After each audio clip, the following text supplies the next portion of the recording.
Alright, it's official. Sean Strickland has the best press conferences since Conor McGregor. Strickland and Dricus are best friends. Anshul Jubilee rushed the stage for an autograph. Canadian fans going crazy with the energy too. Akatsuki jackets in the crowd. The Canadian fans were feeling a certain way for that press conference, man. Mayra Bueno Silva actually having a pretty interesting personality. Sean Strickland taking accountability for lashing out when Dricus talked about him, even though he talks about others. UFC 297 hit us with the Uno reverse card. And it's yet another country that Sean Strickland visits that just can't help but love the man. In Australia, he was the guy, and in Canada, he's the guy as well. No matter where he goes, he becomes the fan favorite. And it just speaks volumes as to how much he relates to the audience, relates to the common people. Even when that one fan came on stage, and I don't know what that fan was about to do. Savage Canadian fans, man, it just completely throws you off. Strickland was just going crazy. He was so happy about it. It was a very, very fun press conference, and the Canadian fans brought the energy, man.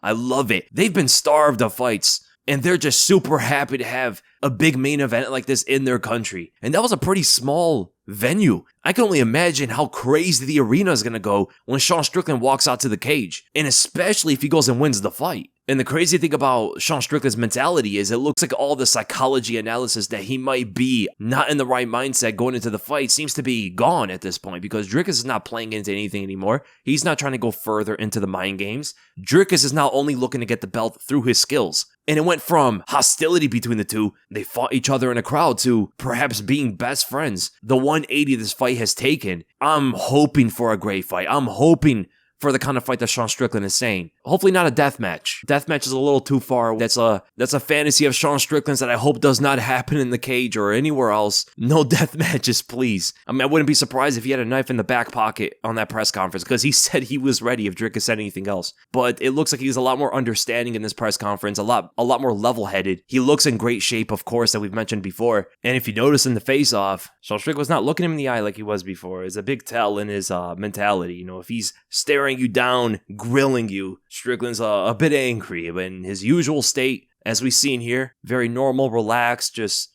having fun, smiling, not looking at his opponent in the eye until it's fight night. And Strickland goes and says that he's going to pass his leftovers to Alex Pereira. After he finishes Dricus, he's going to allow Alex Pereira to get seconds, and Pereira hits them both with the stone face, because Dricus wants to go up and fight him after. It's this old double champ dilemma going on right now. Every champion, every fighter wants 2 belts instead of defending theirs. As a selfish sport, it is understandable, but at the same time, let's get some title defenses first, man. Let's bring some kind of standard and requirement for this. It's just going to hold up way too many divisions, and it's watering down what it means to be a double champ. And Strickland doesn't want to go up to 205 and fight Pereira. He's tried to climb that hill before. He doesn't want to do it again. He understands what Alex Pereira is about. He faced him before. He never mentioned ever wanting to rematch him, and instead befriended the giant, learned from him, and became a better fighter. Credit to Sean Strickland in that. And Mayra Bueno Silva flipped the script on women's MMA, because for a long time, all the way until now, all the women's MMA fighters, they would have hostility for their opponent, but they would never target women's MMA itself. And Mayra Bueno Silva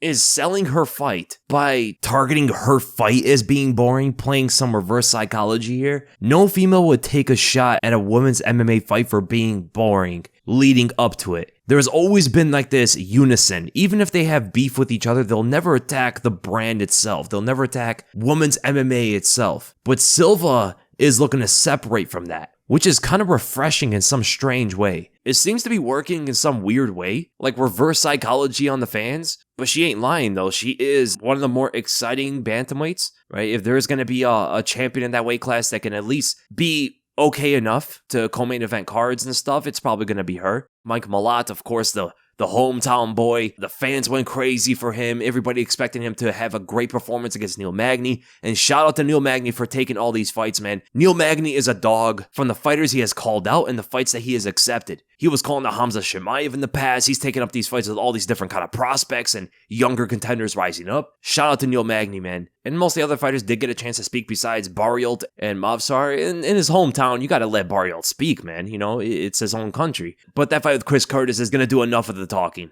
So, great press conference, man. That arena is going to be electrifying. I can't wait.